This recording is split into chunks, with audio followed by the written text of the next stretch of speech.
everybody. Welcome to this issue. What happens when you get 2 Jedi, a Mandalorian, a baby, and butterflies? You get this issue of Keeping Up with the Nerds. Brian, hit that music. Let's go.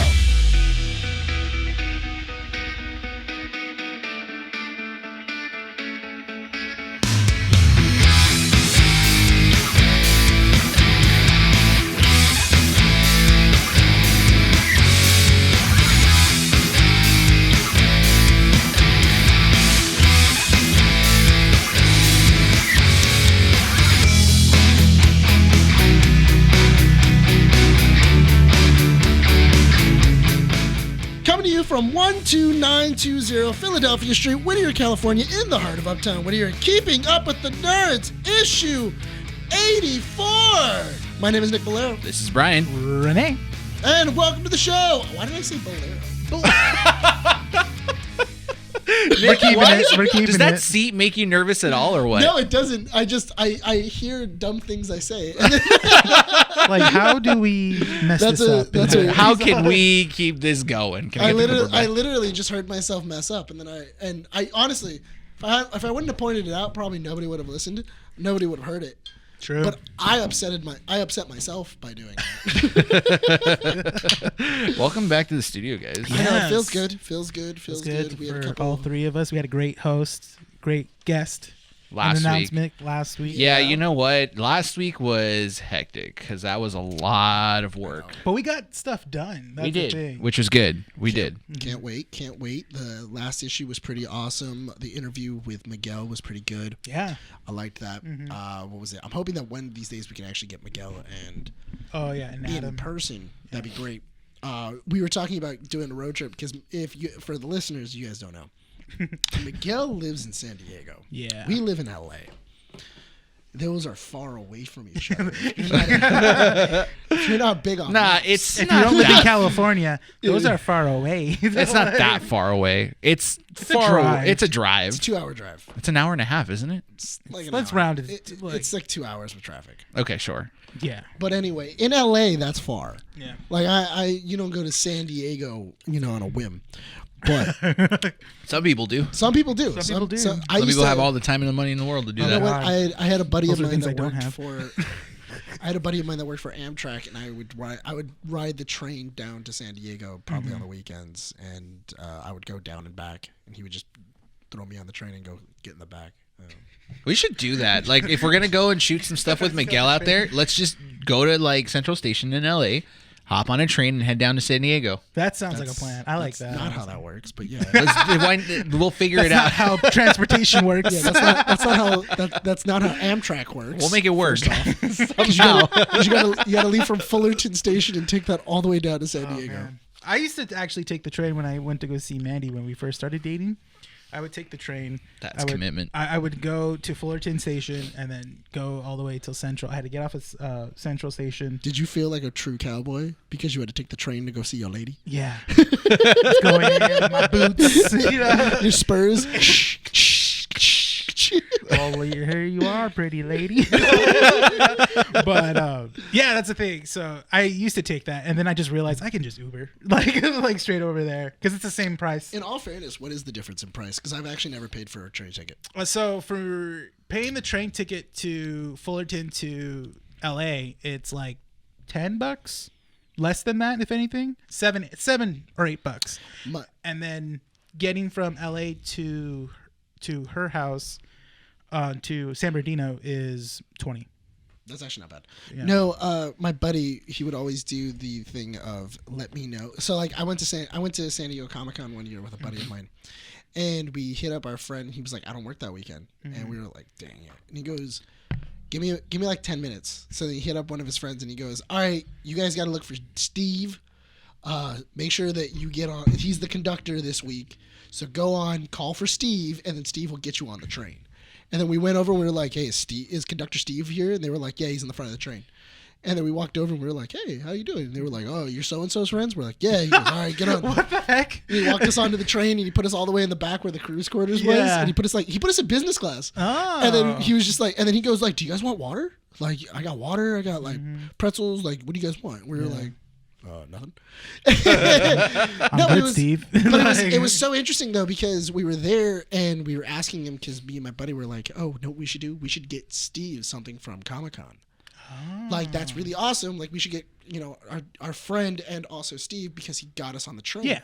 Because then later on, we came back 2 days later, and our buddy goes, oh, I'm working that day. You can just jump on my train, and then I'll take you back to Fullerton. Okay. So we ended up jumping back on. We got off, and when we were there, we were like, "Hey, Steve, what are you into? Like, what is there anything we can get you or anything like that?" And he goes, "No, but if you get something for my son, that'd be great." Oh, that's cool. So what we did is, and I asked our buddy, like, "Hey, do you want anything?" And he goes, "Just give me a pop. Like, just give me a pop from Comic-Con. Like, give me an exclusive pop." So what we ended up doing is we went and we stood in line for like 3 or 4 hours, and we got 2 of the signed Stan Lee pops from Comic-Con from that year, because they had a whole bunch of them. So we stood in line, and then so we got one for each other, and then we got, because you were only allowed to get 2. That was it. After that, you couldn't come back. How much were they? $30 a piece. Oh, that's not bad. It's not too bad. For signed exclusive. Signed exclusives. Yeah. Mind you, when you're at Comic-Con or any of these conventions, they're not that expensive. It's the resale that makes them expensive. Yeah. A lot of these, like, pops and stuff like that, lot of them are like you're $20, buying from the $30. Funko stand. You're buying you're them not from going Funko. You're not going like a second party that has a booth. Actually, that specific pop, Yeah. you got it from Comic-Con stand. Funko was selling pops from like 4 different stands. Okay. They were just making money. They were making money hand over fist. Funko was interesting because that year that was right when Dragon Ball Super came out, and that was when Beerus was like really popular. They had a specific Funko Beerus, and when we walked over, we finally got in line. We were able to get to the front where I was like, "Hey, can I get the exclusive Beerus?" And they were like, "Bro, we're out." And I'm like, "Dang, dude." And he goes, "The only ones we got are damaged boxes." And I go, "What?" He goes, "Yeah, they're half price." He goes, "Those are the only ones I got, though." He goes, "I know you probably don't want it." And I was like, "Dude, give me that damaged box. I don't care about damage boxes. Give me the damaged box." Like, take it out. That's how like nerdy people are. Like, they were just like apparently people were walking up and he was going like, "Oh yeah, I only got like I only got damaged boxes." And people were going, "No, I don't want it." And they were just walking away. I was like, "Dude, at least get the pop." Like, it's not going to like hold its value as much, but at least you have it as part of your collection.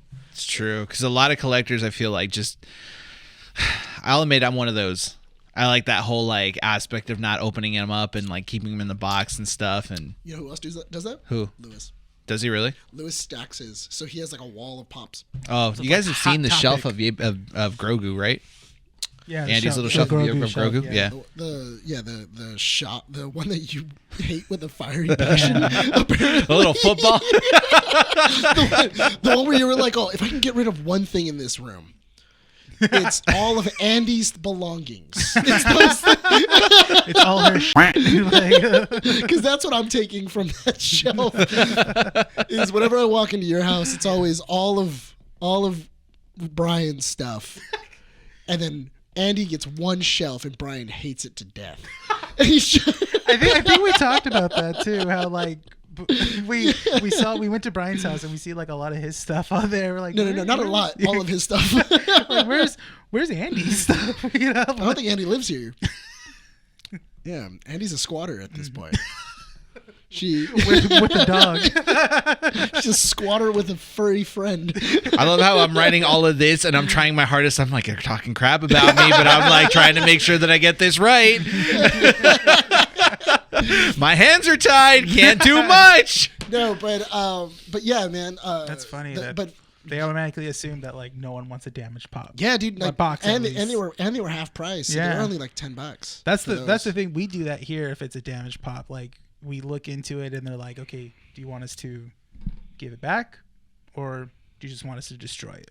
And they're like, half the time it's just like, "We'll give you a refund." Do you know why? Yeah. It costs more to send back. Mm-hmm. It's gonna cost more for me to send it back. Just destroy it. I would get that all the time. I would Yeah, tell customers that all the time when I was working in customer service. Mm-hmm. They would go, "What am I getting? What do you want me to do with the old system?" I was just like, "Destroy it, or get rid of it, or basically sell it, or use it for spare parts." And they'd be like, "Why? Like, And I go, and I would just say, oh, it's fine. Just keep it. We'll send you a brand new one. Yeah. But in reality, my bosses would say, it's far too expensive. Like if we were to, if for every single controller that breaks, for us to send a box, collect it, and then bring it back to us, just so that way we can destroy it. Let them get rid of it. You know, Amazon used to do that. Yeah. Because Amazon still kind of does that for some stuff.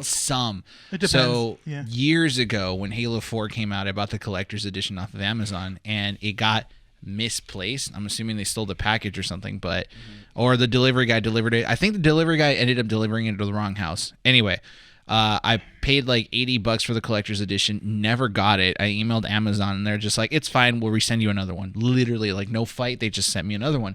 I got it, and then a couple days later, my neighbor comes over to me. He's like, hey, so I've gotten this package. I don't know what to do with it. Didn't realize it had your name on it, so here you go. The same thing happened to me. Oh, so you got two? Yeah, I had two. Same thing happened to me when I was gonna. It was before Disney Plus was about to be launched, and I was like, crap. And my PS4 at the time was down, and I was like, I can't. I want to watch The Mandalorian. Yeah. So I was like, okay, I'll go on Amazon and I'll buy a Roku stick. So I bought a Roku stick, right? And then I was like, okay, and then I get a notification, it's been delivered. And I was like, okay, it sends the picture. And I was like, wait. And I was like, God damn it. And it was the delivery guy put it over my neighbor's fence. Oh my. So I went next door and I was like, hey, do you guys get a package in your backyard? Because I think the Amazon guy just threw it next door. And they're like, no, we didn't get anything. And I was like, all right, you sure? And they're like, no, we didn't get anything. I'm like, okay. Next thing you know, I tell Amazon, I was like, hey, I didn't get it, so I just reported it stolen. They're like, we'll send you another one. Don't worry about it. I'm like, okay, cool. And then as soon as I sent that, an hour later, the father of the house comes back to my house and he's like, hey, did you get a package? I'm like, yeah. He's like, here it is. My sons opened it. They thought I ordered it. And I was like, oh, okay. He goes, I'm really sorry that they opened it. I'm like, don't worry about it. As long as it's still intact, that's fine. So I have 2 Roku sticks now. When I used to collect amiibos, I bought another one off of Amazon, but whoever packaged my package bent the top of the cardboard piece over. Oh, to get it to fit? I'm sorry, that was just so funny because I know what type of person you are when it comes to stuff like that. Oh, then, I could only imagine the hellfire that was you opening that box. That got you? That got me because I could just imagine you opening it so happy, you're like ready to open it. What the hell? Like, what the heck? What the heck? Who did this? Why? I don't want it. Just walking in and out of rooms. That, and then I can also see the Amazon guy packing it. He's like, it doesn't fit. Like there. They don't care about cardboard, right? Literally. It's just cardboard. It was literally a package because you know how big those amiibo packages are, right? They're like that big. They try to put it in one. They try to fit in a tiny one. It was 2 of them. It was a Ryu and it was a Ryu amiibo and it was a Rob amiibo, and both of them were like bent over. So I opened the package. I'm just like, well, that sucks. So I took a photo of it, and this was the only time I ever got fight from Amazon. They're just like, why would you want to return it? And I'm just like, because it's bent. Like I didn't pay. The figure's not bent, right? No. Yeah, they were just like, well, the figure's not bent. It's the package is not bad. Yeah, I'm just like, well, the product is the package, and they're like, well, I mean, you could always return it, but you have to pay more. And I'm just like, can I just get a refund then or something? And they're like, look, okay, fine. Because I guess it went to someone else. Right. And they're just like, look, we'll just send you another one, but please make sure you destroy that one because you can't have it. But I still kept it. Of course. Yeah. It's open. I opened the bent one. No, because you know what they need?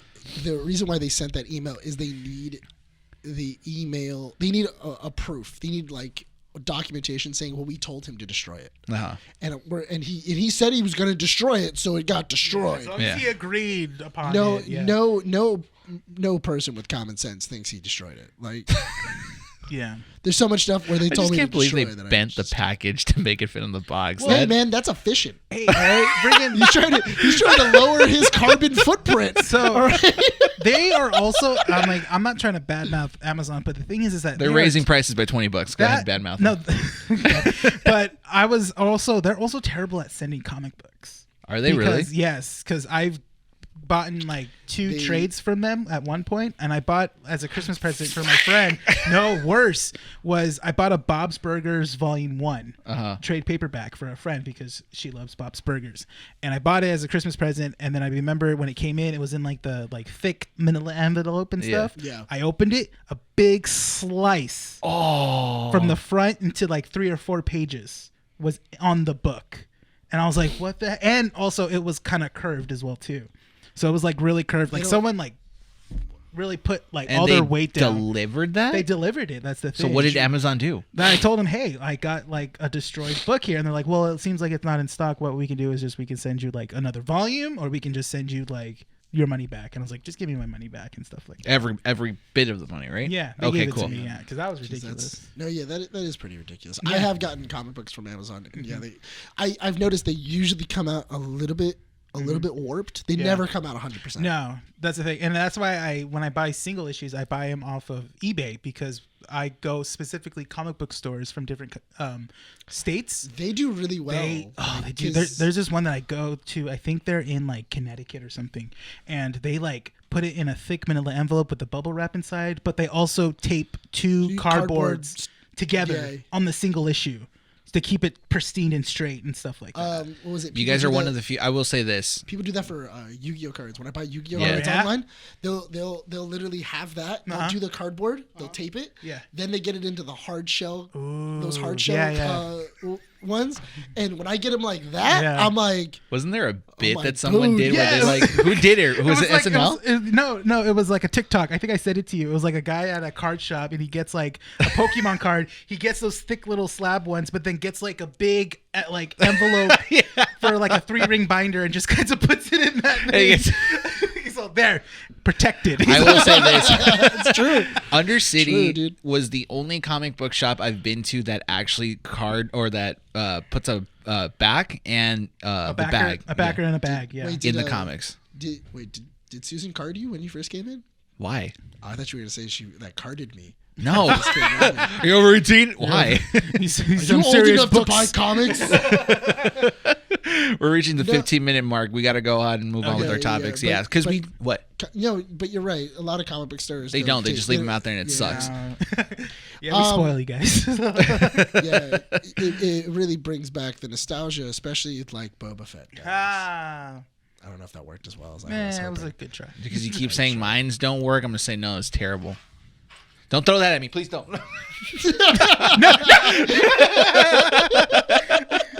Boba Fett. Hey, I'm not saying that I'm like a savant, but man, do I know what's going on in this show. You pissed me off.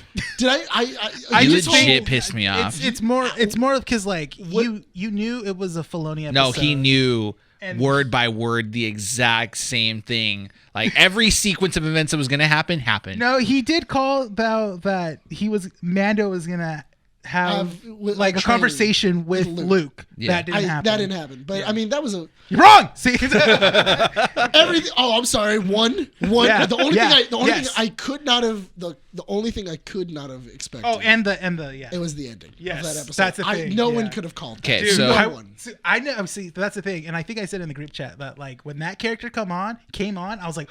And I don't even watch the show, but I remember seeing him in the promos. When that character came on, so did I. So hold up. So before we move on and continue this issue, bear in mind we will be talking about the newest episode of Boba Fett. New one as soon as this podcast comes out. The last episode of Boba Fett should be out already. Would have already been out. Would have already been out, right? So. You know, this is a previous one. If you guys are one of those people that is waiting to watch all the episodes once everything has come out, this is a spoiler-filled issue, so bear in mind. Watch that episode, then come back and listen to the rest of this issue. Most likely next week we will talk about the whole series all together and where exactly it fits into the universe. Here's your spoiler warning, and let's start. Directed by Dave Filoni, this episode... Of course, it was Dave Filoni and Favreau. Yes. Both of them co-directed. It was going to be a Clone War-ish episode, and they did that with that ending. Yeah. Right? Do we talk about the character reveal at the end first, or should we go more into detail about what happened between... because a lot happened before then. That's the thing. Yes. The thing is that it's really interesting because I remember Adam was talking about, they what was it like? They're pushing towards this being an alternate universe, and them saying that like they're gonna redo the saga, the last saga. That is the same school that was burning.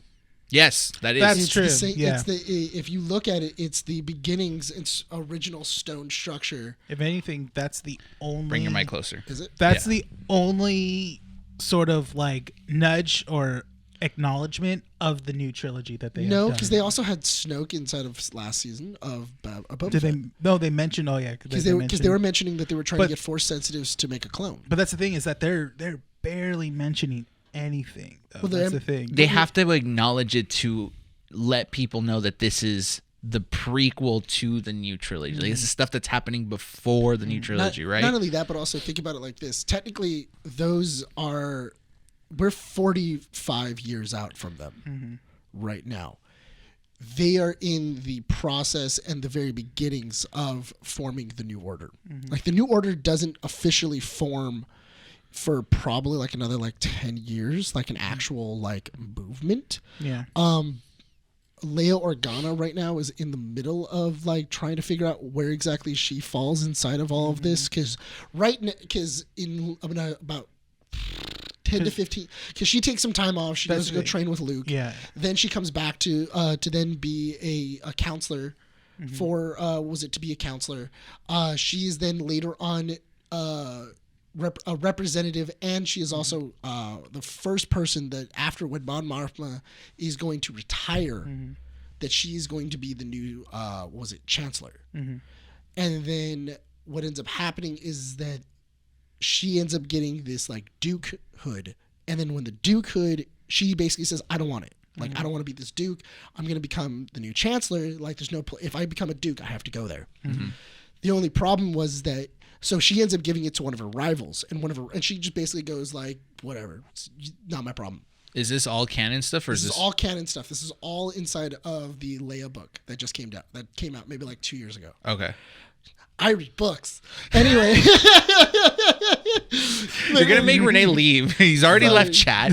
He already put in his letter of resignation for the Keeping Up with the Nerds, because apparently we talk too much Star Wars. No, but not that. It's just you guys flex your Star Wars knowledge. How do we flex? Yeah, baby. No, but anyway. I say one thing and just boom. It's like just so funny. Knowledge throw up at me. So literally before we started talking about this issue or Boba Fett in this issue, the episode comes out the day afterwards. I forget. Oh, you brought up the topic. I brought it up because I put it in the chat saying, has anybody seen it? And then you both went, I haven't seen it yet.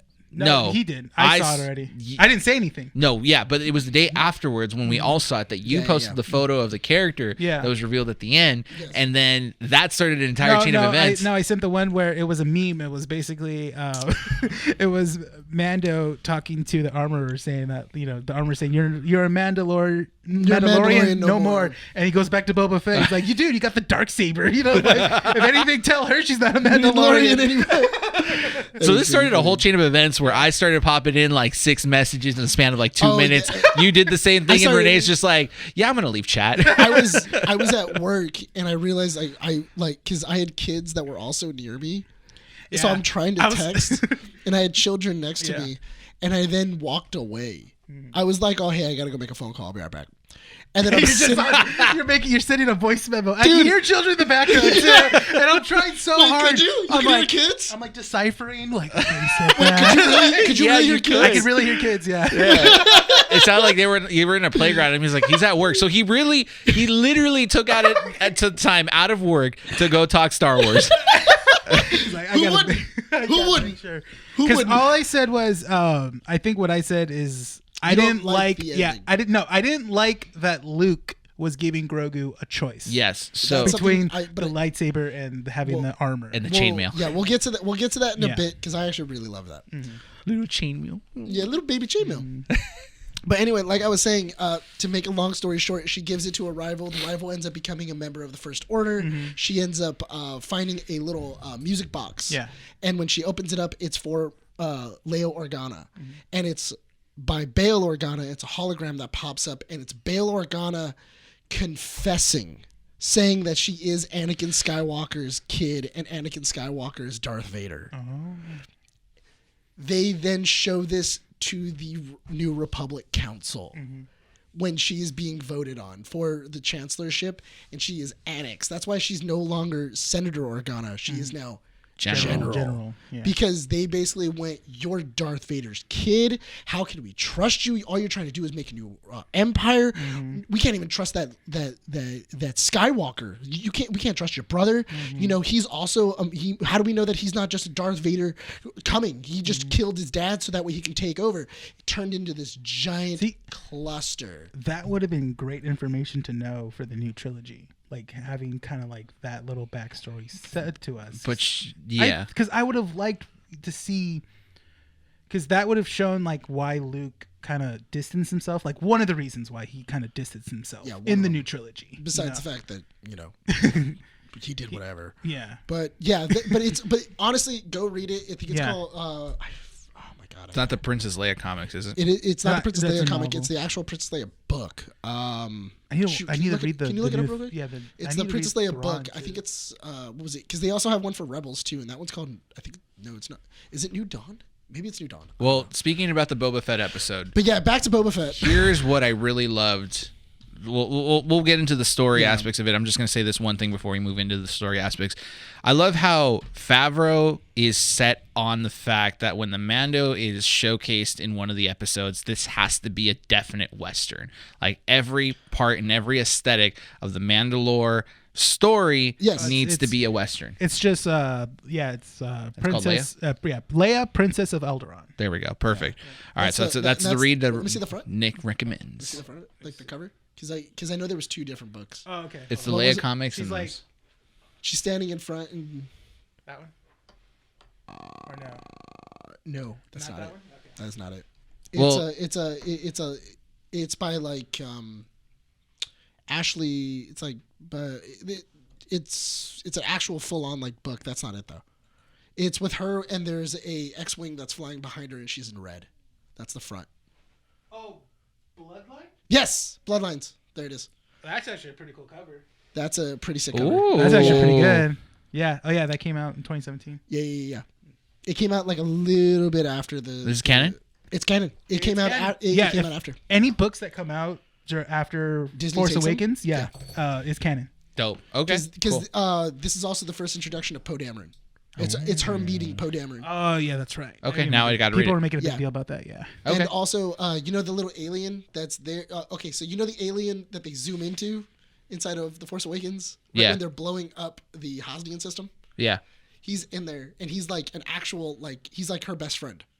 Oh. So they like talk together like over and over and over again. So it gives you more context to that scene of it zooming in on him because that's her best friend. It's somebody that you now know.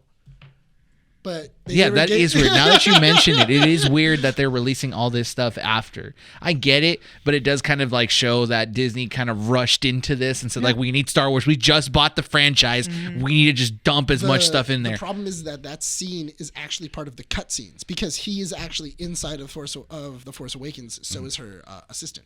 Gotcha. And that's why Leia feels guilty because the assistant was on the planet with Leia. She then sends her to go meet up with that guy, with that other counselor, and basically say, get the forces in, because he was like one of the other leaders of the resistance, where it's like, get the forces in, like start getting them together. We're going to have to go fight the First Order. So she sends her back to the Hosnian system, and that's why she's there, and that's why she dies. And that's why when Leia sees that the Hosnian system has been destroyed, that's why it hits her harder, because not only did her best friend die, but also her like assistant died. Gotcha.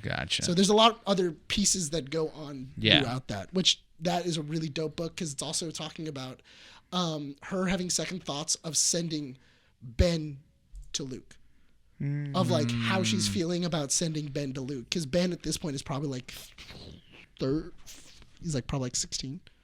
See, and then even the comic books that came out for the like Force Awakens stuff, there was a really good one. It was an Age of Resistance Kylo Ren one. Oh yeah. It was actually really good, where it shows he goes to the Dagobah system with Snoke. But all of this is coming out after the trilogy is already done with, like over and done with. So we keep sidetracking. We got to talk about the Book of Boba Fett. Read Kylo Ren? The Rise of Kylo Ren? Not the Rise. I've read the Age of Resistance one. The Rise of Kylo Ren has the downfall of the actual Jedi Temple. Oh really? It's a lightning bolt that sets it on fire, which is kind of dumb. Kylo Ren actually doesn't kill anybody. Oh really? Like he couldn't kill his friends. That's interesting. You know what is? Well, you know what's really cool? No, but then it's cool because in the Dagobah system, he goes back and he destroys the cave. Exactly. After seeing like the visions he sees of Han and Leia, and he gets like. What I'm saying is, and the reason why I'm bringing all these things up is because Star Wars is a lot cooler when you know all of the backstory that has to come with it. The movies are great. They're so awesome. Rephrase that. So many kids. You got to rephrase that. Why? Because you're kind of like the way you say it is kind of, how can I say it?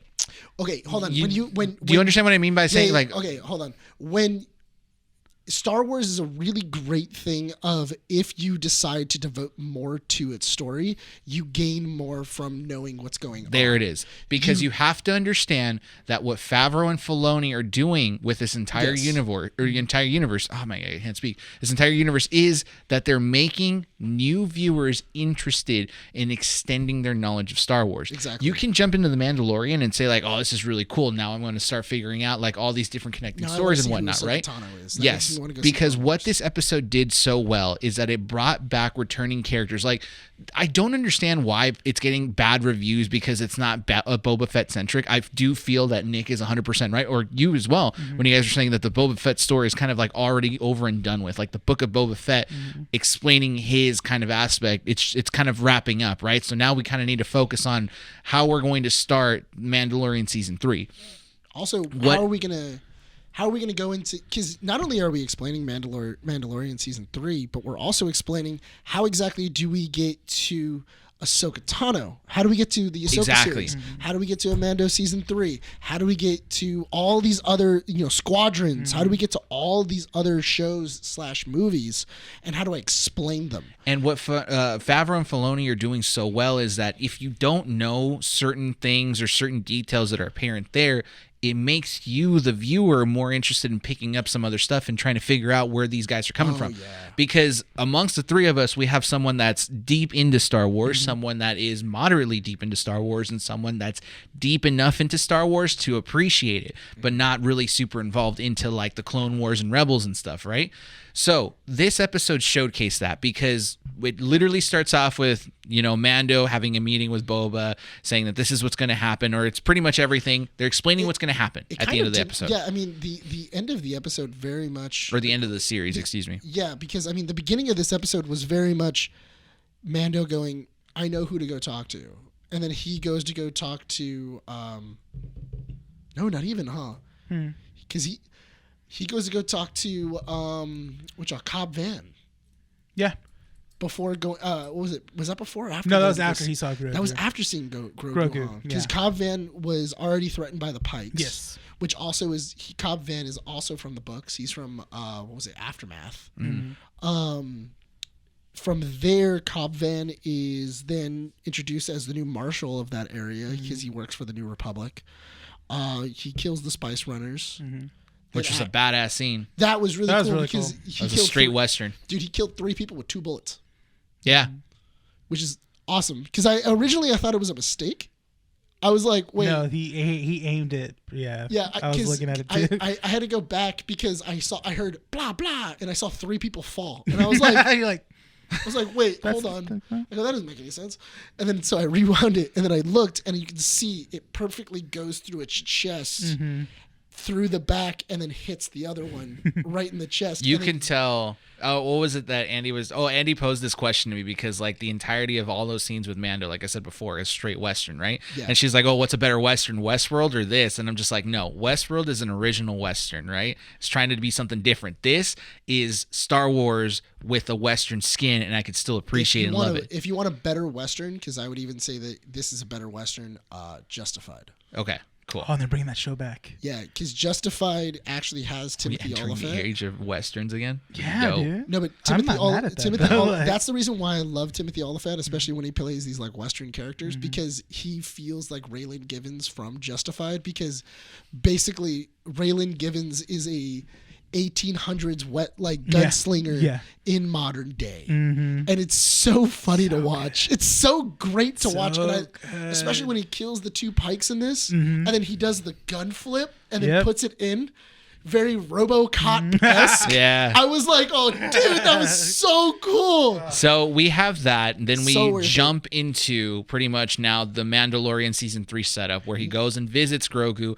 We're surprised by, the fact that this is technically the school we see in the new trilogy. And then Ahsoka Tano makes an appearance instead of, Grogu or Luke Skywalker, which we do see, No, but separate. You see Luke and them And Grogu before? first, but not in this. They're not together. All three together. Exactly. One of the greatest things about seeing the two of, because it's really interesting to see both of them, because in reality they're both puppets.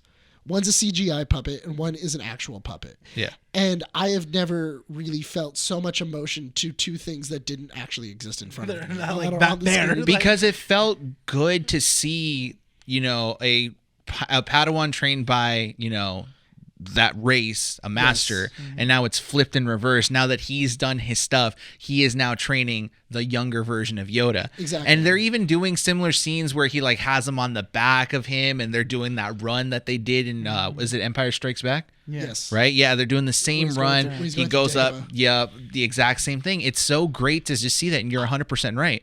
You get that emotion. I love just seeing him talk about Yoda and they're walking together. Yeah. And Luke is grabbing him with the Force and pushing him in front. It's like as he walks. It's like every 3 steps. He's all like, all right. But I love the idea of it's so effortless for Luke, where it's just like he's just talking and then he just goes, okay. Like it's not even like a big thing. The minor details. It's Like they did this in the awesome. last episode where he burns himself with the lightsaber, and now this, it's stuff that you're picking up, which is so great. And but moving into the Ahsoka Tano appearance, it's Ahsoka that ends up talking. did you see the to art? Mando? Did you see what was on the art? What was supposed to happen? No. Mando was supposed to fire. At her?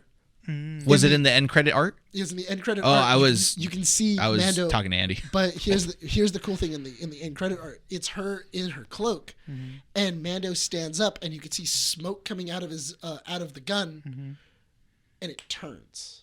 Oh, but I mean, he technically does that because he's waking up and then pulls the gun on her. I know, but you're not understanding what I'm saying. She redirected his bolts. Yeah. Away from her. He literally pulled out, shot, and then she redirects it around because you can see like the air swinging back around. Yeah. That would have been so cool To see him go like, huh, and then shoot, and then immediately seeing it hit a rock, and just for him to go, if I really tried to kill this woman, I would die. So moving this story along, because we do have to talk about Peacemaker towards the end of the podcast. Ahsoka presents him a choice. Essentially, do you want to talk to him or not? Because you do realize that by talking to him, you're bringing back this, feelings and these emotions. He really does miss you. Do you want to take that away from him? Also, she also makes Din realize, are you here for him or are you here for you? Because if you're here for him, okay.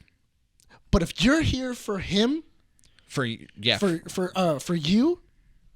then all you're doing is holding him back. Yeah. You're not letting him succeed and get to the position where he needs to be. And it's cool to see the fact that they wrote him the way they should have, by him saying like, okay, you know what? Yeah, you're 100% right. Just make sure he receives it and he stays safe.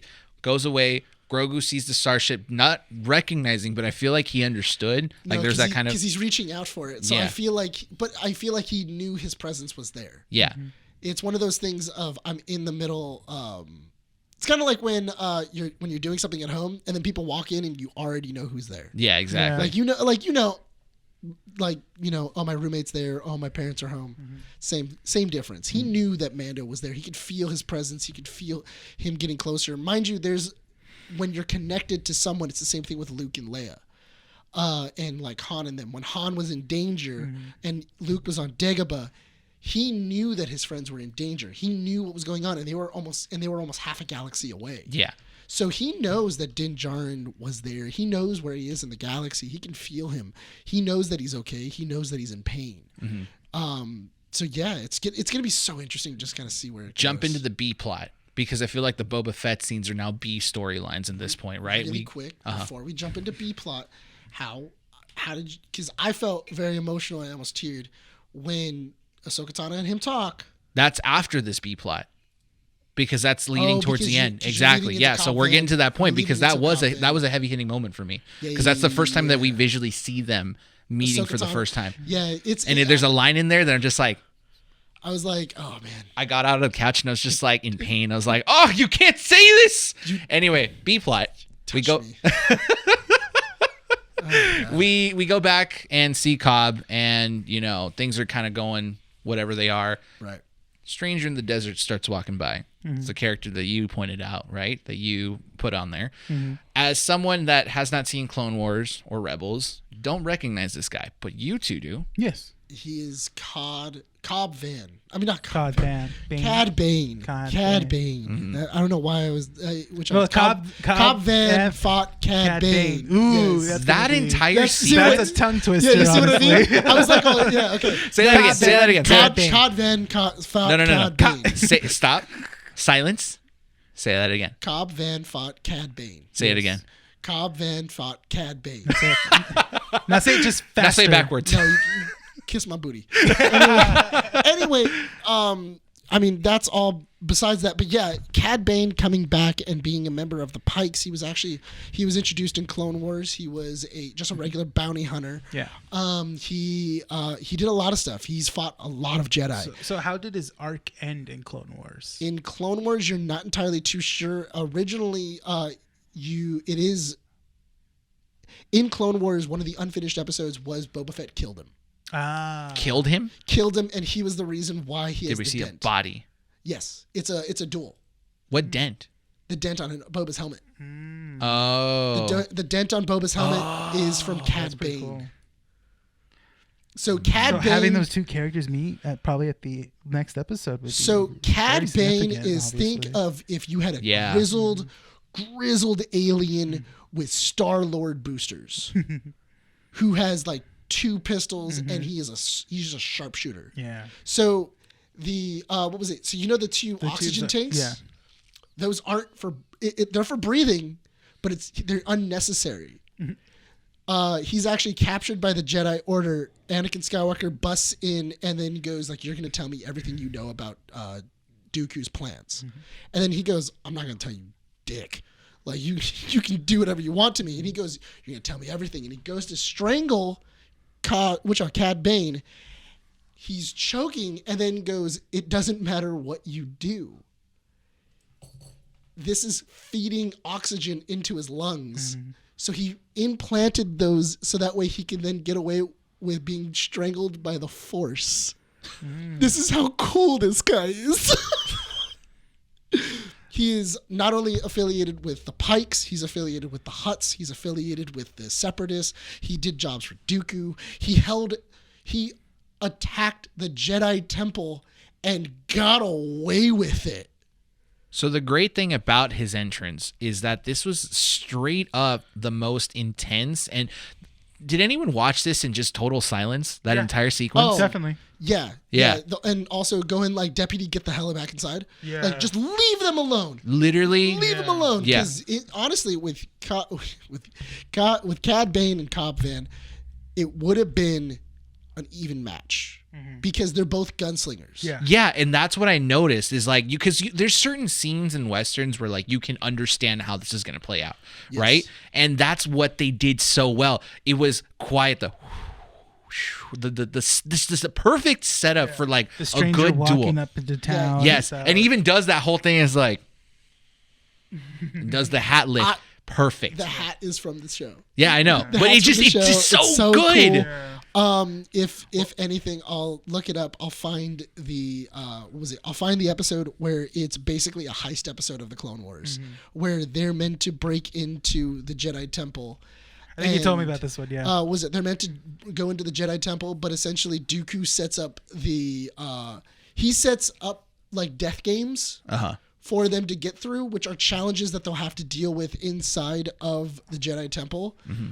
So he makes Squid Games before Squid Games because like they all start dropping, they start dying because of it, you know, and like Cad Bane is trying to like get them through it. It's so good. It's so good. What's interesting about this entire sequence, obviously he ends up living, right? The duel is a total misstep because the deputy is too trigger happy. It's actually interesting. You notice that Cad Bane doesn't fire until Cobb Vann takes his eyes out. No, he looks away. Yes, and that's the sequence, like that moment, that one frame that you see is the moment that you know that he has the upper hand, which is how it should be. Mm-hmm. You understand that a duel is supposed to be direct eye contact. The moment someone makes a mistake is the moment you pull your gun out and ready to fire. That's it. It's the one misstep that you're waiting for. And that is a perfect setup. What's great about the end of this duel is that the deputy ends up dying because he gets shot 4 times, and Cobb only gets 1 shot. One shot. It's not a kill shot. No. It's in the shoulder, but it's your gunshot. Mm-hmm. Yep. It's his gun arm, so he's useless. But this is the reason why. If I kill a New Republic Marshal, the New Republic's going to come down. Yeah. If I wound a New Republic Marshal, it's a message. It's a message, and the New Republic's not going to send an entire arsenal. They're just going to tell Cobb Vann, or you need to deal with it. Like, do you need more reinforcements? What do you need?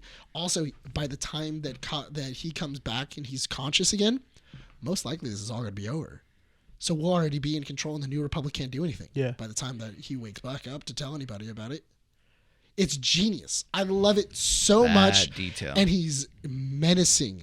Cad Bane has never been this menacing. He's so cool. Fewer words, lesser actions, and he still delivers a message. So this entire setup is pretty much going into the last series of events for the Book of Boba Fett, with Boba Fett, you know, being the center of all this, because I kind of have a feeling that he's not over and done with being used as a character in the show. I feel like he probably won't be making like a full-on appearance in the last bit. He's just kind of like the head honcho, the figurehead, right? But we'll see him more often in other ones, probably in Mando season 3. I'm interested though because Cad Bane also kidnaps Omega, who is Boba Fett's sister. Okay. In Bad Batch. Okay. Because Boba Fett ends up having a kid sister. Is Bad Batch after the series of events here? Bad Batch is before. Yeah. It is in the Bad Batch starts. First episode, Order 66. Yeah, it's like right after Clone Wars. It's right after. Gotcha. So did you watch Bad Batch? I watched the first 2 episodes. Yeah, so you could watch Clone Wars and then immediately shift in. So like as you start getting to the end of Clone Wars, you can then shift into the Bad Batch because they're both lining up. Where it's like this is going on and so is this. Like the last 2 episodes of Clone Wars is the same time as the end of Bad Batch. Okay. Because it's the very end and then it's the clones being issued into stormtroopers. Gotcha. So let's go ahead and talk about the last 2 points of this episode before we summarize it, because we are going to be hitting an hour mark on this. Ahsoka Tano loves her big boy, who is Luke Skywalker, because she is amazing. That whole sequence pretty much is. Do we ever get to see them together? In any point? Nope. No, this is the first time. In the books, probably, right? No. No? You've never... the only thing that is mentioned is Luke's diary, where he mentions meeting Ahsoka Tano at one point. But he never says anything about her. He never mentions her. He never does anything like that. But in his diary, he does mention... Because he talks about... it's a new book that just came out. It's called Luke Skywalker's Diary, and it's him giving his perspective of major Jedi influences of his Jedi Order. Gotcha. So like one is like Obi-Wan Kenobi, Qui-Gon Jinn, going down the list. And it's like what he knows based off of Jedi artifacts. It's really good. Has she met Leia? Was it not in Rebels or no? Because I know Leia was in Rebels at one point. Leia is in Rebels, but Leia is in Rebels, but she never meets Fulcrum because Fulcrum could be anyone. So there are different Fulcrum agents when when Ahsoka Tano is Fulcrum, she is working with Phoenix Squad. Mm-hmm. She's not working with the rest of the Rebels, because in the middle of Rebel, that's when they still have different sections of the galaxy that are different Rebel units. So they're not the Rebel Alliance yet. They're just Rebels. Okay. So this conversation kind of brings in one key aspect of how these characters are being written. Ahsoka, when she like left the Jedi Order, essentially was kind of full of anger and just kind of like in distraught. Have you seen that episode? Yeah, I've seen that episode. So it's this whole disbelief aspect, right? And then she comes in here and she's at peace of mind. She seems more centered, right? And she kind of gives this idea to Luke of pretty much what he should be offering Grogu in terms of training. And there's one line that gets me, that got all of us, was, "You're just like your father." I like the idea of her looking at him. I actually thought she was going to call him Master Skywalker, but she called him Master Luke. Yeah. And I feel like the reason why she can't call him Master Skywalker is because it's too hard. Yeah. It's too hard to call him Master Skywalker because that's not Master Skywalker. No. And that is so touching. Oh my God. It brought such a, oh my God, it was so hard. But yeah, I think it's so good. You're just like your father brings everybody kind of like full circle of this thing of like the Padawan is fine, because she is way better at the Force, and she's stronger than Luke is. Yeah, she's better at him than in the Force, in lightsaber dueling, in every shape of the way, because she has been formally trained by not one master, not by two. She's had at least 6 masters, because when you're a Padawan, you're doing classes with not just one. You're doing classes with Master Yoda. You're doing classes with Plo Koon. You're doing classes with all these different Jedi that are masters in their arts. So she is well more developed, but the problem is that she has already forsaken her Jedi oath. Yeah. So with that, it's so cool to see, because she got to see 2 generations of Skywalker. She trained under one and is now giving advice to another. And it's so great because it brought back, which is this last scene, right? And this, you said that you liked this part, right? Which one? The ending, or that you didn't? I didn't like what Luke was doing. I did like how they showed it and everything, but I didn't agree what Luke was doing. So I want to hear his aspect. Did you catch the line though of like, "What are you doing here?" And then she goes, "I'm a friend of the family." Yes. I was like, "Oh my God, yeah, you are." Yeah, you are. So I want to hear. You're anti-Ahsoka. You're anti-Ahsoka. I want to hear why you didn't like it, because for me, it's this aspect is that Ahsoka gives Luke the advice of giving Grogu the choice to have him stay or to have him leave. And I think it's because she witnessed the downfall of her master and does not want that to happen. She understands what the Jedi Order means. She understands the sacrifices that this person needs to go through. So hold up, because I want to hear Renee first before you. I'm going to take your mic away. Okay. She understands what the Jedi Order does and what it means. So she comes into Luke and says, look, I am a unbiased platform here. Give him a choice, right? Absolutely. And the end of the episode is Luke presents to him the chainmail, which was the gift that Mando came to drop off. The second choice, which is adorable. It's really cute. If he puts on the chainmail, you're going to have to buy so many more little dolls of Grogu in chainmail. Yep. I'm telling you right now. I'm going to let you know. And if he chooses the lightsaber, it's going to be new. I already have Yoda's lightsaber. No. It's going to be Grogu holding Yoda's lightsaber. You don't think they're going to make a plushie of that? Or a pop? I already have Yoda's lightsaber replica. I don't need another one. I'm fine. I'm not saying that. I'm not saying you. You're going to have merch of just Grogu. I already have Yoda's lightsaber. No. Grogu is... You're going to have merch of Grogu holding Yoda's lightsaber. That's going to be a new pop. Or him in the chainmail, in the Beskar chainmail. Yeah, you think that either one? You think they're not going to do it? That's no, okay. So this brings me to that question, right? Because we got to talk about that at the end of it. But before I do, that's the choice that's presented. Yeah. Renee, why did you not like that choice? I didn't like it because it made me already assume that he is going to choose the chainmail. I don't think he's going to do. Okay. It's because they were setting up the whole time where it's like his heart is not in it. He's not learning anything. He's only remembering, and that he obviously does want to be with Din Djarin. Yeah. He does want to be with him.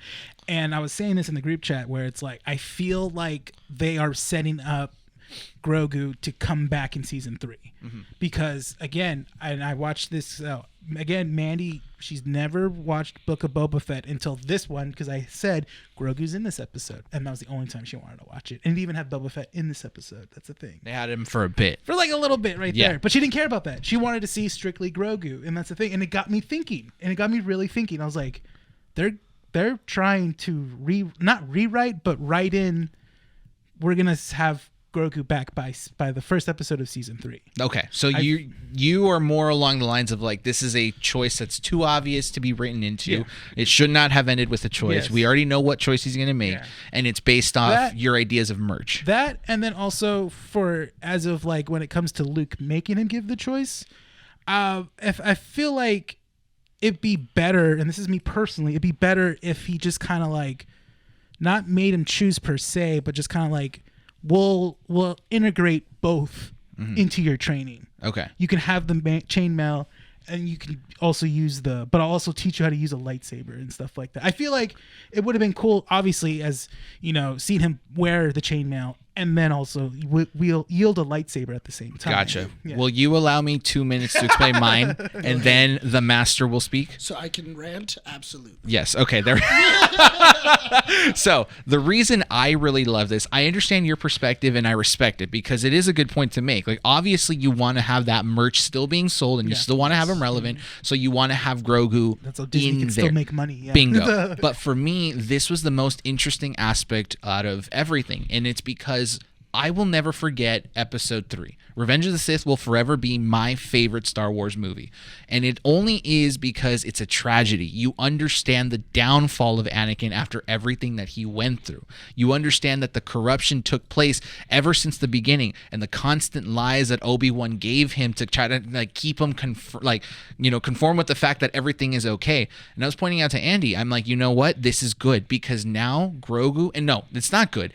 She has to be ready. And she's like, well, what do I have to be ready for? You have to be ready for the demise and death of potentially one of these two characters. Because by presenting Grogu the option of being with the person that you're friends with or choosing the Jedi Order, you are introducing corruption. Because that is exactly what happened to Anakin Skywalker. He had the choice, to leave everything behind and join the Jedi Order, which he did without even thinking about it, or to stay behind and basically be there with his mom and stuff. And you have that with Grogu. Choose to be with the Mando, or choose the lightsaber and join the Jedi Order. If he chooses the Jedi Order, is he still going to have that feeling of going back to him? Is that corruption going to be there? The dark side. So you have that potential of doing so, right? But then if he hasn't, the option of choosing Mando, he forever has to leave that Jedi Order. But then he has that resentment of like, well, they never wanted me.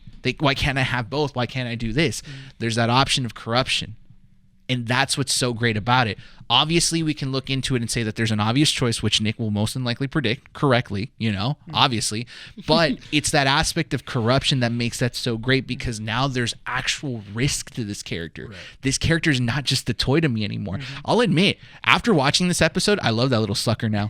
I'm not going to punt him anymore. I freaking love it. When he was doing the whole force jumping across rocks and then he choke forced the little droid, I was like, dude, cool. Freaking awesome. I'm like, dude, cool, now I want one. Now I want him. I want to hug him. He's like adorable to me. I really do like the idea that now he is a fighter. Yes. He's an actual, he can handle it on his own. He can kind of handle it on his own. But there's that option of corruption. Yeah. So for me, that's why. Nick, go ahead. So I think that he's going to choose the lightsaber. And here's the reason why. I think he's going to choose the lightsaber, but he's going to tell Luke, I have something that I have to do, though. I have to make sure that Din is safe. I have to say my final goodbyes, because I feel like when he left, it wasn't Grogu's choice, it was Din's. It was Din Djarin's choice to give him up to like that whole thing was Din trying to get rid of him. It was never Grogu's. Grogu, if Din would have been going around space, just chilling with Grogu, not going to go meet Jedi and all these other things, Grogu would have been like, cool, whatever, I don't care.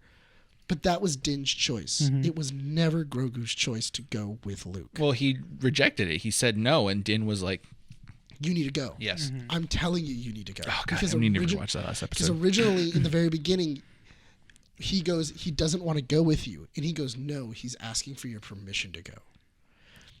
So I think he's going to choose the lightsaber, but he's going to have a reunion with Din to finally have that final goodbye. That goodbye of this is what's happening. And that's going to lead to Luke Skywalker on Tatooine. Mm-hmm. Why? Because who else is going to fly Grogu to Tatooine? So you're saying... Right now, he is going to Tatooine. That is where Din Djarin is going. Yes. In order to continue Grogu's training and to get his mind off of the loss of Din Djarin and kind of to have him move on, he needs him to have that closure. So I need to go to Din Djarin, have them meet, and complete, and kind of like have them have this final goodbye. Because Din Djarin didn't really have a good goodbye, and neither did Grogu. Uh-huh. I have to go to Tatooine in order to do this, which means Luke Skywalker back on Tatooine. And that's important. Why? It's also important because it's like... It's where the story started. It's also important because it's like poetry. It has to rhyme, and it comes back. Because now, as a master, he is coming back where he started as an apprentice. He is now the full-fledged Jedi. Because he hasn't been on Tatooine since he left. Mm-hmm. He hasn't been back. Him coming back and not only freeing Tatooine, but putting it in the hands of Boba Fett, who supposedly wants to do what's best for Tatooine and Mos Eisley and Mos Espa, would be a proper ending for Luke Skywalker on Tatooine, freeing up Tatooine. It's kind of like Ezra Bridger with Lothal. I'm going to free Lothal of all people that are trying to infect it. The Empire or the Pikes. You then lead that into Luke Skywalker, Boba Fett, Cad Bane, Grogu, and the Mandalorian fighting in this giant war with the Pikes. So it's funny. We all have 3 different takes on this because we have one that chooses, the Mando. I'm choosing in the middle, more like along the fact of appreciating the choice that they wrote themselves into. Right. We have the other one over here who's choosing the lightsaber, right? And it's interesting because yours ends in a way that could be a happy ending, which we don't really see much in Star Wars, right? Right. The other side is a very corrupt ending because you realize that by keeping him with the Mando, one of the two has to die. And do you really think that Favreau and Filoni probably want to write that?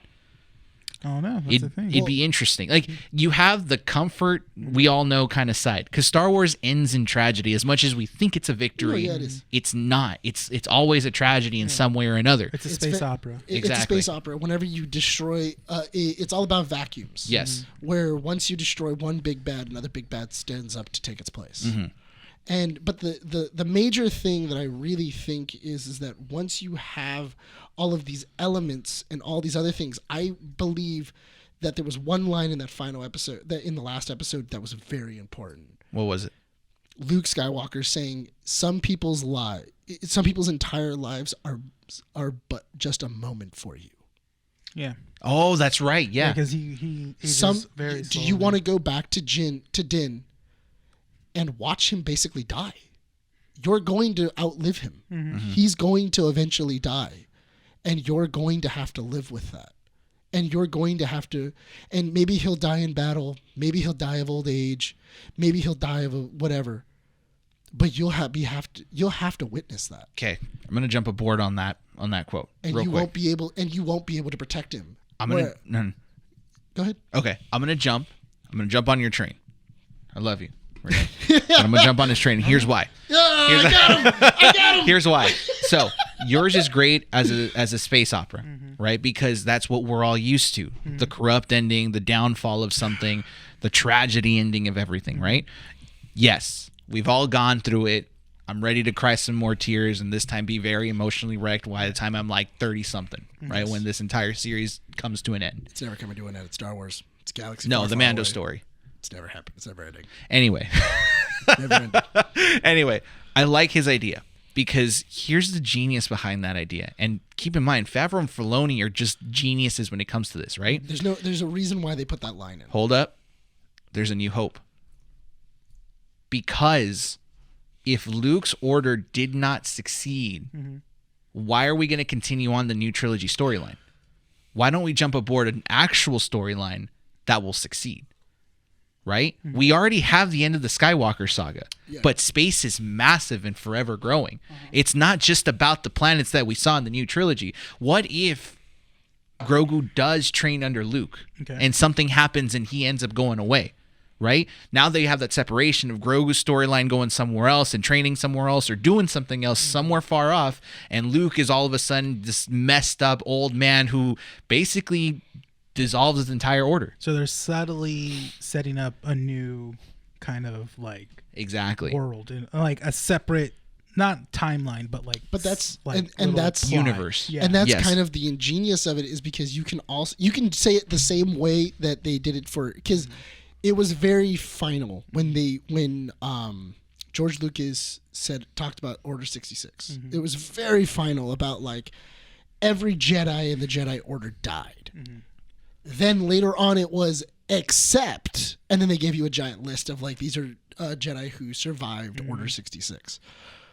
What about if you also have this tragedy? Because the Force is always going around in a circle. It's always fighting for balance. If the Jedi become too powerful and the light becomes too powerful, eventually the darkness will rise up and try to balance it out.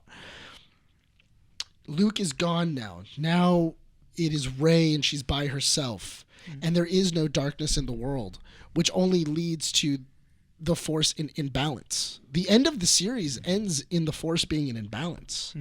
The new trilogy, right? Yeah. It doesn't end with everything being balanced and everything like that. It ends with the world in imbalance. So that would mean that there is evil that's still going to rise. There's still good that has to rise up. And not only that, but also to have this character who we've been now growing with, because mind you, Grogu is 50. He's 50 years old. By the time that the events of Force Awakens, he's 100.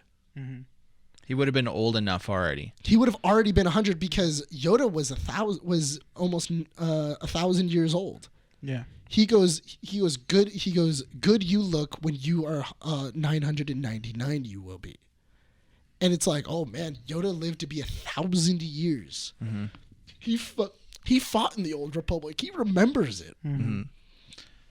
Obviously, Grogu is going to go through multiple race and different things. That species also allows you to rewrite different Star Wars stories, because he doesn't just have to train under Luke. He can also train under Ahsoka if she decides to go somewhere else. She's out of the picture, essentially. She's basically on her own mission, and that's what that whole series is going to be about. So who's to say that maybe sometime in the future, 30 years in, Ahsoka is already kind of like in that kind of master zone, right?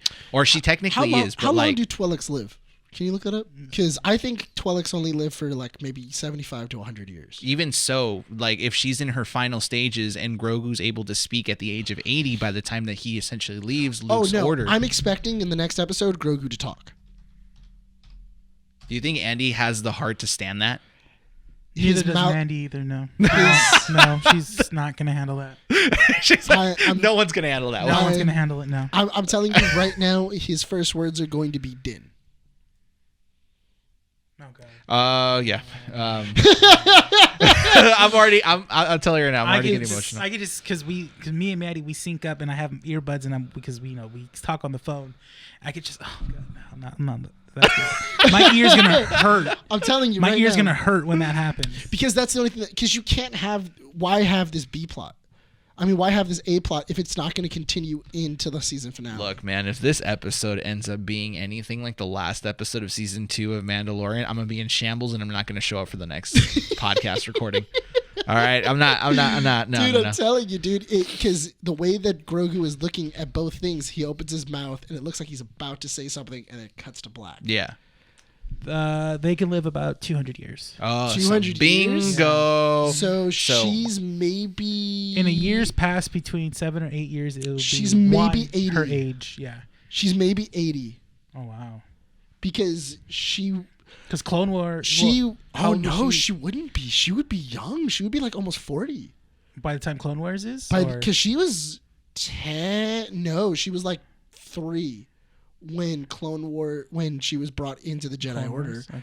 And then she was like 12, 13 when she got assigned to Master Skywalker. Mm-hmm. And the Clone Wars lasted for about 5 to 10 years. So she's still like 40, 50 years old. She's like 23, and then the New Hope doesn't happen for another 20 years after, or 18 years after that, after the fall of the Jedi.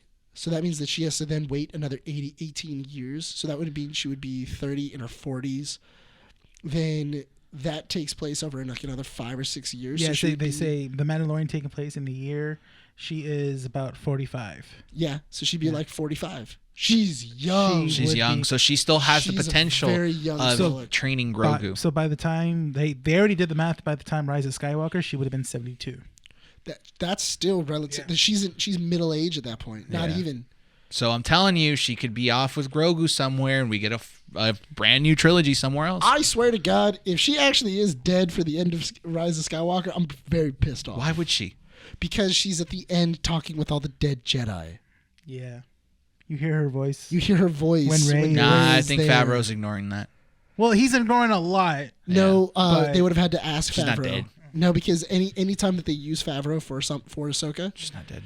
They always have to ask Favreau. I mean, not Favreau. Filoni. Filoni has to give the yes, you can use Ahsoka for that. She's not dead. She's not dead. I don't think, unless she may not be dead, but she may be just speaking through the Force. That's what I'm hoping. Yeah. Because they never clarified that it was going she was going to be She's dead. Not dead. Let's wrap this up. Sorry, go on. Really quick, I also really hope that they George Lucas the crap out of the Rise of Skywalker to then add Force ghosts of all the Jedi that are talking, because I just think that would be awesome. Yeah, just all of them like a line. Because that would makes that scene a lot cooler than just people talking to her, like just space voices of her psychosis. Let's wrap this Boba Fett talk with our favorite moments, our favorite moment of this episode.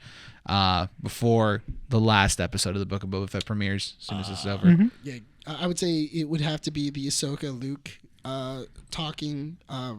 It felt very much like her talking to Anakin. It really did remind me of Clone Wars, basically like a live action Clone Wars for me, and I really want to see more of it. I love the idea where she was like, where they left an open window when he was like, "Will I see you again?" She goes, "Maybe." Someday. For me, it was the Grogu flashback scene when he witnesses all the masters die in front of him. And I'm a sucker for tragedies. I'm not, what do you call it? First, baby. What is it called when you're like very a masochist or whatever? When you're like very sad or something like that? Yeah. Oh, yeah. You like I'm not that, but I do like tragedies because it's a character growth, and I'm going to say that after watching that, I felt for the kid. Okay. Now he's not a toy to me. He's an actual human being. He's not some object. Yeah, he's not an object. He's real to me now. I also couldn't figure out which Jedis were protecting him. I don't think it was specific ones. I was looking at it that too, and they did a close up on like a saber, and I was like, there was a yellow saber in there, wasn't there? And I was there was which is a guardian. Yeah, which is actually kind of messed up too, because if you go by Rebels, the Grand Inquisitor was a guardian. He was the one that turned off all of the protocols for the Jedi Temple. So like they actually have like fail safes, so that way they can protect the Jedi Temple in case it's ever attacked. He turned them off, so that way he can let the 501st come in. I gotta watch Clone Wars, dude. It's sick, dude. I'll probably watch Clone Wars. I'll make a list. I'll probably watch all the Cad Bane episodes. I think I'm gonna watch it all. I'm sure if you just look up Cad Bane episodes, you can find them. I'll probably watch those. I'm gonna let you know right now. Yeah. Dude, he has a lot. That's There's fine. a lot it gives me a reason to watch it. But the reason why I'm saying is because he has a lot, but there are a lot of times that there's a storyline that's going on, and then they bring Cad Bane into it. So if you just watch the episodes where Cad Bane's in it, maybe mildly confusing because they might be like halfway through a storyline which they're not fully explaining because they were expecting you to have watched it. Okay. Favorite scene? Favorite scene was Cobb and Cade were the standoff. I like that. It was really cool. Shot really well, and I liked how he transferred to live action really well as well too. They did a good job. He looked really badass. Didn't look prosthetically bad or anything. People were upset because in the he has like much more of like a pronounced mouth. Yeah, dude, shut up. No, that's the thing. He has a longer face in the animated show, but the thing is that it's transferring to live action. Okay, but Ahsoka's white things were longer, and in the live action they're shorter now. People need to stop complaining. Like, can we look? If you guys are going to complain about that, but not complain about the fact that Rey and Ben's kiss at the end of Rise of Skywalker didn't make sense. That was awkward. Yeah, there's still people that love that. Yeah. I get it. Love whatever you want. It's your opinion. It just does not make sense story-wise, and I don't care how much you say it made sense since the beginning in the first of the new trilogy. Yeah. It just does not fit. I'm sorry. She assaulted Ben. There was no consent. There was no consent. He was already dead. Yeah, he was dying. I just didn't like the fact that it was like back and forth. She's dead, then he died. No, wait, what was it? He died, then she died, then he died. Yes. Oh, that's right. Yeah. Yeah, and I'm just like, can make up your mind. I don't get the it. whole like Force bringing back to life thing. Yeah, no, whatever. They really couldn't pick who was gonna live on this one. Yeah. Can we just find peace, they please? Just kept writing like, let's just find. They were like, let's kill off Ben, and then somebody was like, whoa, how are they supposed to make babies? And then they were like, all right.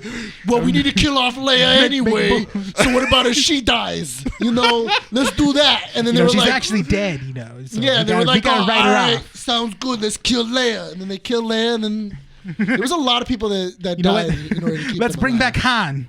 But Han's vision. but Han's a vision. Hey, I'm gonna bring order. Okay, I'm gonna bring order to this. No. That's not how the new trilogy is, man. There's chaos. Can we do that as a skit? I think that'll be hilarious. A writer's room skit. A writer's room, but they're all just from New York. All right, I'm down for that. Where it's just like really bad plots. It's like nah. That's not what I think. So we got 30 more minutes left, and I want to use these last 30 minutes to talk about Peacemaker. It was good.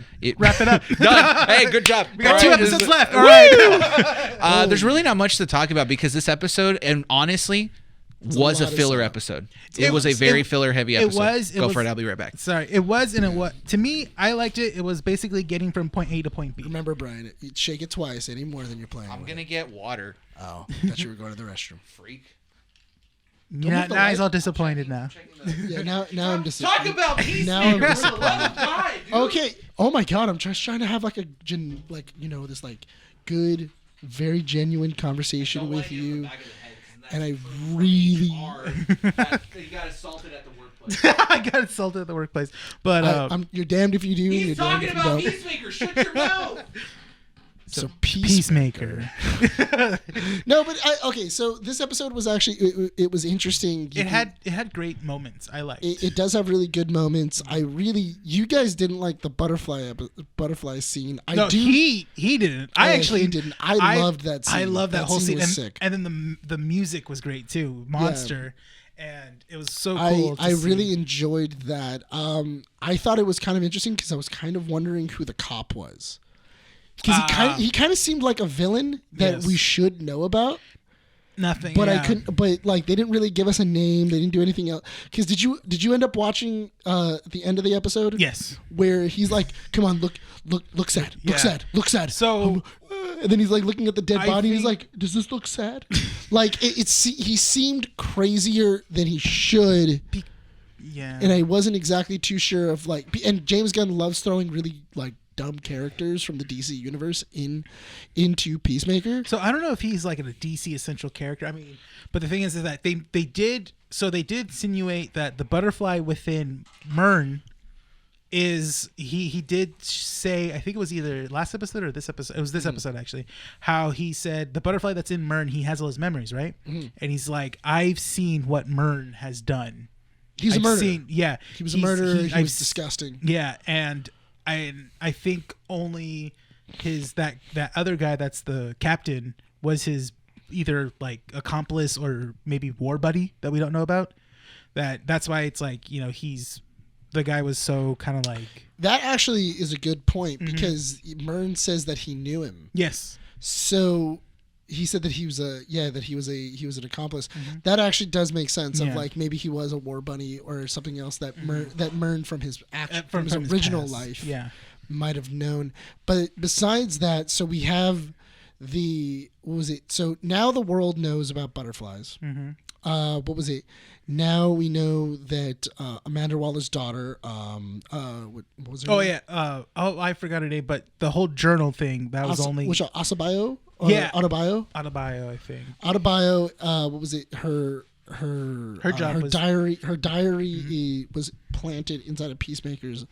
He was supposed to be in a patsy. But here's my thing, though, is that why would Waller want that revealed?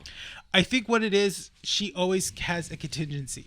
And that's how I took it, is that if it was to ever that the team messed up at some point or became public because they're using Peacemaker, and if an official investigation was to go into it, it would be basically showing that Peacemaker is crazy.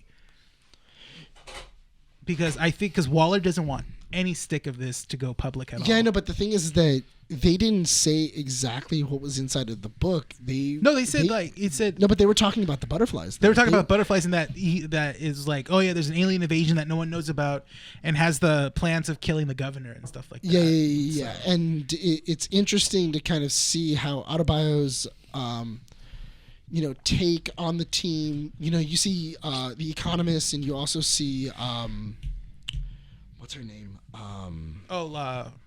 Hardcore. Hardcore. Yeah, you also see Hardcore, where they both knew that he was a butterfly. They were able to put it together the same way that anybody else who was watching the first episode could figure it out, that he got blown up by a door. That's the bit that pissed me off, where I knew that Nick was just full of crap. What? Because you said that in like one of our episodes or one of our issues. Like, he got hit by a door. And that's how I know that he's a butterfly. Well, and I'm just like, ha ha ha, that's funny. That's the thing. And then they were like, oh, no, he got hit by a door. Like, what did you expect? Of course he's a butterfly. And then you probably went, all right, well, I'm dumb. Yeah, you can ask Andy. That's actually true. Is that really what happened? That's not what I said, but I was just like, F Nick.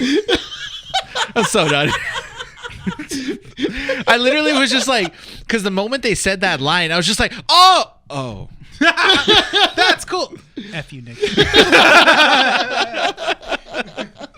He's like, oh, well, I guess Nick was paying more attention than I was.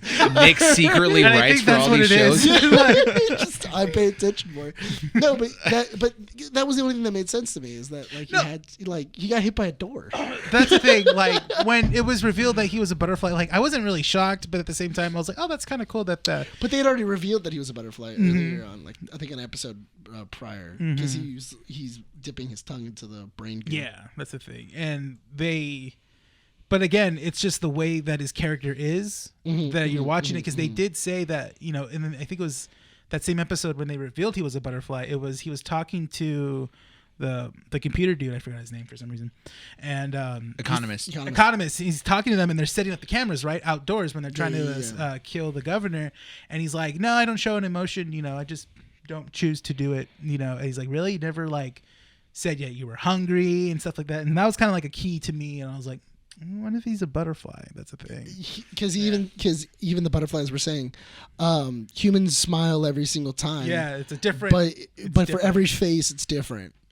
It's like different muscles that do it. It's everything else, so it's harder to control. Because imagine, it's kind of like driving a Met for a butterfly. Just they're like, just pulling left. What Megazord am I in today? What kind of meat mech I'm in? This is Dan. Dan's a pedophile. Oh, that's true. You know what? No, Mandy said that when all them getting when they're all getting taken over, all the prisoners. She goes, "What if one of these guys is a child molester?" And there was the guy with the glasses. She goes, "That's the child molester right there." All right, can I just say that sequence of events? Oh, did we do a spoiler? Well, I mean, we were going through. We did spoilers for Boba Fett. Spoilers for this. Spoilers for Peacemaker. My bad. Because I mean, honestly, we haven't really said too much. Okay. Well, anyway, spoiler. Here's here's your thing. So for spoilers, yes. Brian, what were you gonna say? The sequence of events when the butterflies go into the police station and just start infiltrating everything. I was telling you guys, I had a massive headache at that. Andy gets really nauseous when it comes to blood. Even I got nauseous there because in my mind I was picturing what it felt like to have your brain just blended like 1,000 times over by an insect. Not to mention is that they're going in your mouth and then going up. Yeah, through a cavity. It's not like they're going down and then just like, oh yeah, no. Oh no, you can hear them breaking the skull. Yeah. Like you can hear them going through the skull into the, because it's not like from here. Sorry, babe. I know you're listening to this going like, no, but I mean, like, it's not like there's a cavity that goes through. Yeah. Like that. They don't go like, straight to the back of your neck and then just easily go up. Yeah, like there's no cavity that goes to brain. No, it's like a bulb. So they have to like literally drill through. It's a calcium dome. Yeah, it is. But I mean, like you have to literally drill through, and that's what they're doing. You hear them as they're moving, just like, just like. Oh, can you imagine that vibration of stop, like that? Dude. It's messed up. I told Annie, I was just like, she's like, because it was like, you know what? That's not the way I would want to go out ever. Like having your brain drilled into and then scrambled. And she's like, I don't think they had choices, babe. And I'm like, I'd probably pop my brain out before anything. I don't really think that all of those inmates were like all electric chair. Butterfly. And they were like, what's butterfly? Maybe I get dropped in a field of butterflies and they kill me. I don't know. That might sound beautiful. that reminds me of The Dark Knight Rises. It's like, they go, death or exile. And it's like, okay, so you mean death. I'll choose death. Death by exile.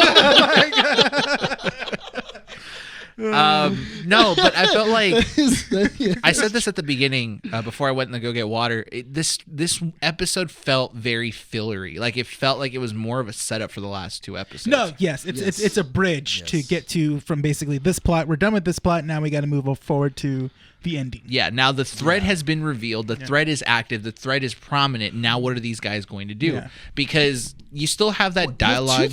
Now you have 2 threats. Who? Yeah, you have the butterflies and the white dragon. And the white dragon. Yeah. And careful with the white dragon. But it also kind of got to remind myself.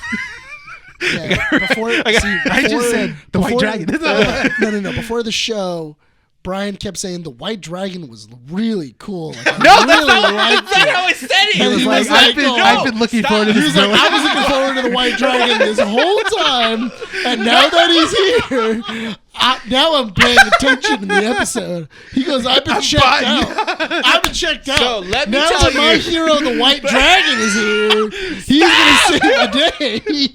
That's what Brian said. Brian is a full hardcore. The reason why we're doing this bit is because we're doing this bit. I didn't choose to do this bit. No, I'm just saying the reason why Nick chose to do this bit is. Are you done laughing? No, because it's funny.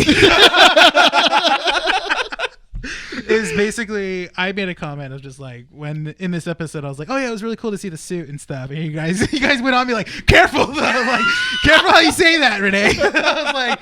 And it's just that's true because I was excited to see like another comic book character suit. It's so weird to try and talk about this character and not go like, well, I mean he was cool, but like not like I don't believe in his beliefs or anything like that. But like he's super comic book accurate. Yeah. But like it's really messed up that he's sick costume, but no way so close to the comic book.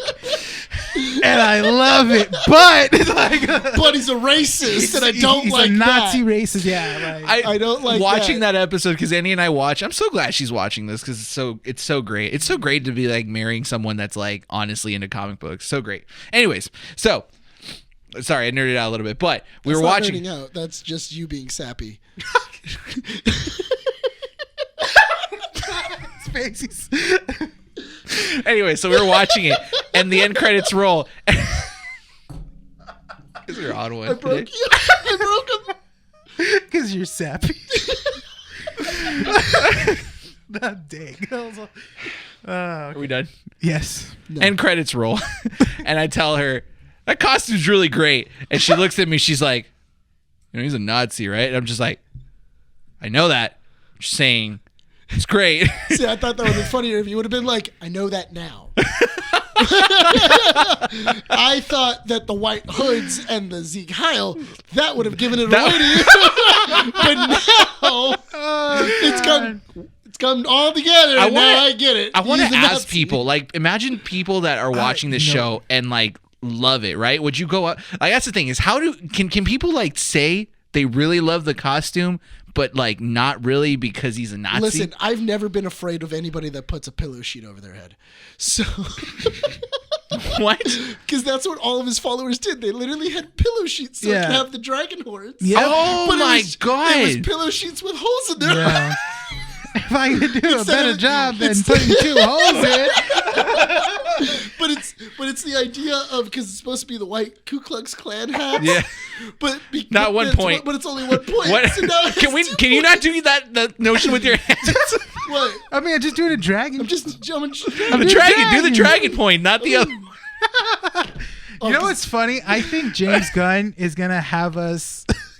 I feel like he purposely did this, where it's like I'm gonna put these characters in here, and I have a feeling that Peacemaker is gonna try to do something, and then like the butterflies are gonna come, and they have to work together to stop the butterflies. I want, and I think that would be hilarious. Yes, but no. Peacemaker's like, we're teaming up with the Nazis.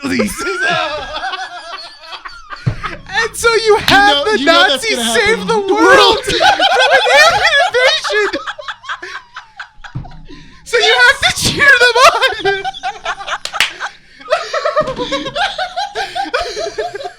And I feel like James Gunn's gonna do that to us, guys. Because it's gonna be hilarious. Because everybody's gonna be like, yeah, oh no, Like, oh god, that guy's cool, but you know what? I'm really liking Hood number 2. Because why else build up his flock that's the thing. of Nazis? Because guess what? They have an army. Yes. The butterflies have an army. Peacemaker needs an army. And he needs a white supremacist army.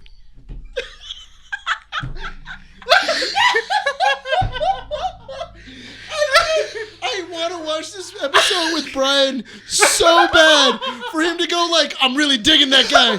You know he's a Nazi, right? I'm liking him a little less, but he's still cool.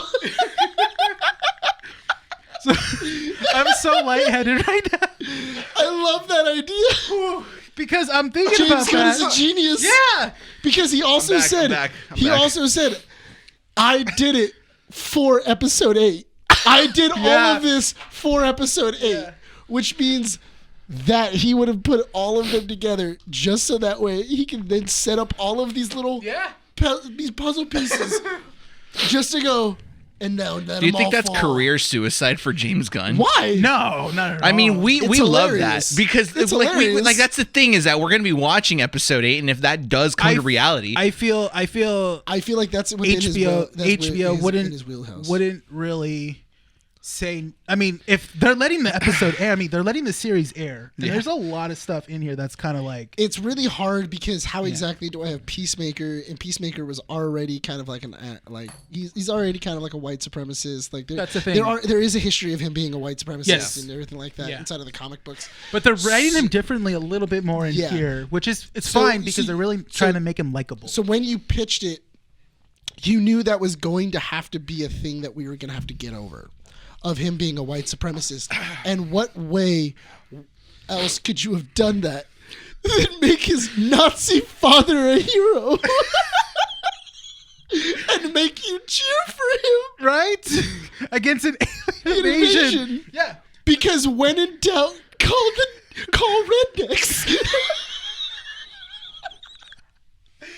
It's like because I feel that's the perfect way James Gunn would like, it sounds so he bonkers. Wants because he wants this to happen. So bonkers. I feel like he wants that to happen, to have you have mixed feelings about the success of their mission. Yeah.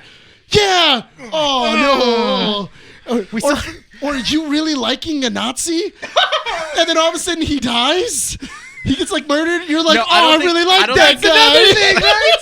I don't think you'll like any of them, but I think you will be conflicted on the fact that there's going to be some really badass scenes involving them. Yes. Yeah, like they're like yeah, and then the team as well too. Peacemaker's team on top of that, just like getting help from them. They're constantly going to make remarks during this battle. Dude, alone with Mern and Adebayo, it's a cluster right there. James Gunn is a freaking genius. Exactly. Yeah. Hold up.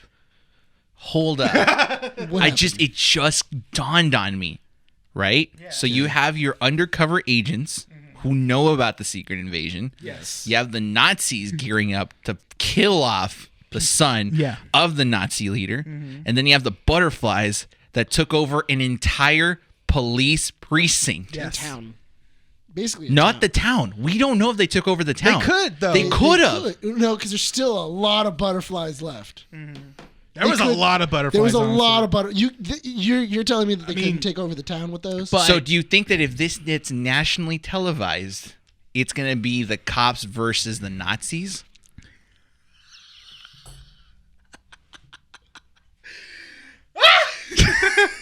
And you're rooting against the cops? Yes. James Gunn. No, you're rooting. You as the viewer, you're rooting against the police because they're infiltrated. Because they've been butterflied. You want white supremacists to kill the cops. That's genius. Do you see writing. this? That's so. Do you? That's him also sending a message just to kind of like in the world too, just like how everyone views everything, and just like I'm gonna write it like this and Uno reverse, like reverse card. That is too funny because I can't wait for the news to cover it and to praise the white dragons. No, because they won't know. That's the thing is at the end of this, we got to wrap it up. So we'll say this. At the end of this series, does the world know that the butterflies were a thing? I feel like there has to be some kind of like mothership-esque thing where you have to kill all the where you can kill all the butterflies all at once, because unfortunately, Gus, or what was his name, Ganache or Gosh, he kind of knows the team already. Yes, he's been around. He knows Peacemaker. He knows Vigilante. Yes, but there has to be some way of wiping out all the butterflies, because if you take it by that map, they're not just in this town. They're all over the world. They're everywhere. Because that's the thing that you have to consider is it comes back to the problem the Eternals had. Where were the Avengers when these events happened? Where's the Justice League when this happened? This is a full-on global alien invasion, right? So this season, if we're going to kill off the butterflies, it needs to be they're off everywhere. Yeah, well, right? Because Superman's crying about Martha. Batman's, Yeah, why haven't they taken over Wayne? He's doing rich people things. What if Bruce is a butterfly? No, that's dumb. I know, but still, like there's those questions. That's why he doesn't deal with emotions. That's why he doesn't know how to react. A butterfly all along. He's been a butterfly all this time. He's not actually Batman. But it would be a way out of them going like, oh, he's been a butterfly this whole time. That's why he kills people. Oh man, that just made me think of like a funny little thing of like, what if a butterfly took over just Joker and just saw his memories and just went crazy and just like could a butterfly too much? Well, no, could a butterfly take over, say, Superman? No. Why that's not? Because the moment it goes in his mouth, Superman would just go. Well, I mean, we don't know the anatomy of a butterfly. I mean, but also in that retrospect, so could you? No, you don't know. But what if like Superman had like a titanium cranium? No, see, that's where I think people don't realize where it's like Superman is invulnerable from the outside. Virtually stuff on Earth. But when it comes to spacey stuff, he's vulnerable. He is vulnerable. So do you think that like everyone Starro, is Starro, he's vulnerable to Starro. Yeah. Magic, he's hardcore vulnerable. Yeah, because that's an unearthly thing. Yeah. So it depends. I guess we would have to know the. Oh yeah, I don't think. Also, isn't he also vulnerable to the fires of Python, or something like that? Mm-hmm. It's like that third eye thing. Oh yeah. I Like, don't remember him think being Gunn vulnerable to is that. going to make this a global affair, because if he does, he has to write in the Justice League. That's why he wrote in the whole like we're gonna aim for their food source. Yeah, exactly. The cow, and then that's it. They're That's dead. it. Yeah. It honestly, that could be it. Maybe you kill that one. I would laugh really hard if it's a talking cow. If it is literally a butterfly, it's a queen butterfly that has injected herself into a cow because it has udders, and it's like out of the udders being There's milked. so many references to other movies. Like they were talking about like different when they were doing this whole yes or no bit with Vigilante, and he was asking like yes or no questions. But it's funny because they mentioned Alien, right? Yes. And he's just like, oh, I wanted to know what it was like to give childbirth or whatever, right? Yeah. I can 100% and please have this be a thing. If they do get to the cow, they think that the best way to kill the cow is through a mech of some sort because they've seen aliens, and that's how you kill the queen. I think it would be hilarious. No, because that's not how you kill a queen. Inside of Aliens, you throw it into space. There's a difference. Yeah, but they use a mech to fight. You know what? What if the cow is a queen? That's what I'm saying. That's like you kill the queen. And you kill the queen, they all die. and they all die. Yeah. So that's why I'm saying the cow obviously has to produce the milk, has to produce it through the udders. So what about if the queen infected the cow? Yeah. Is now giving. It's now feeding all these things. So now you have an evil queen cow as your main villain. Because at the they very did do end. that with the gorilla. He was able to talk. That wasn't Gorilla Grodd, right? No, it was a butterfly taking. It was a control butterfly of the taking over, gorilla. And he gorilla. spoke. And he spoke. Yeah, but it was supposed to be A gorilla. It was supposed to be an homage to Gorilla Grodd. Yeah. Yeah. I kind of figured. I kind of, it's funny because how they mentioned that different butterflies can go to possibly different orifices. Yeah. I was kind of hoping someone would like close their mouth and they just went up someone's butt just to see that, just to kind of They're like. saving it. I think they They're are saving that bit. because They're they saving it set for- that up. They're saving it for a Nazi. I'm telling you right Yes. now, it's going to happen where he hits open one of where they accidentally shoot open a What if skull. Mern does that too? The White Dragon. What? Like Mern takes over his debts. because I don't think Mern understands parenthood. So I don't think that he would infect his dad unless the White Dragon is trying to kill Peacemaker and there is no other choice. What if that's how you get his hero? whole army to go along and teaming up with Peacemaker? Is giving Mern takes control of the White Dragon. Tells them all we got to stop this, and that's how we get. And then he puts them on the righteous path. And then now they're like, oh no. African American, which are they're called African Americans. And they're just like, oh, what happened to you? Yeah. All right, guys. We do have to wrap up this issue. That's what I'm saying. James Gunn has there's so many possibilities with James Gunn. Well, here's the thing. We all know that Gunn is unleashed because there have been so many F-bombs in this show. And usually, even if it's on a streaming platform, there's not that many. They control that aspect. The F-bombs have to be controlled. Not on HBO. Not on HBO. But that does go to show the extent that they're willing to go and the freedom he has. I will admit, they drop F-bombs like going crazy in Titans. Yeah. Like in Titans, they'll just like, oh, F this, F Batman. It's just everything. Like they're throwing F-bombs all over the place, like a freshman in high school. Like, or like Nick on this podcast. Hey man, I haven't dropped one today. Oh yeah, I'm surprised Renee did. He said word. Stop, dude! Oh my god, I hate you. He didn't say the S word. He said bit. No, he didn't. He said no, he didn't. Spit. We're gonna wrap this issue. All right, guys. So, anything else before we wrap it up? No, honestly, I could have a theory, but I want Renee's theory. That's what I want. Yeah. I really want that because I feel like that's now that I'm thinking about it, it's kind of like the only way to really end this, where everything aligns. Otherwise, you're gonna have to fight basically two boss fights, which doesn't make any sense. No. Yeah, and that's not really a James Gunny thing. Unless he does it where it's like, okay, I gotta take care of the White Dragon because there's 2 episodes. I gotta take care of the White Dragon in this episode, and the next one is the butterfly. I think that I have to take out the White Dragon and convince him. That could be it too. To help me with the butterflies. I mean, there's a reason why they showed us that like they took over the whole precinct and jail. Like they have large amount of numbers in that town now. Yeah. Yeah. Yeah. All right. let's go ahead and wrap up this issue.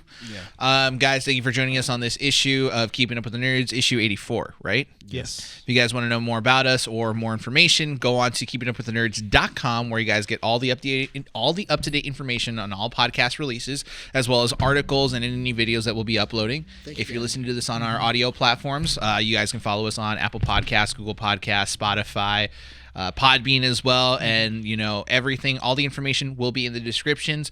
Follow us on YouTube if you have not done so already. We're at 91 subs. We're trying to get to that 100, but we've been stopped.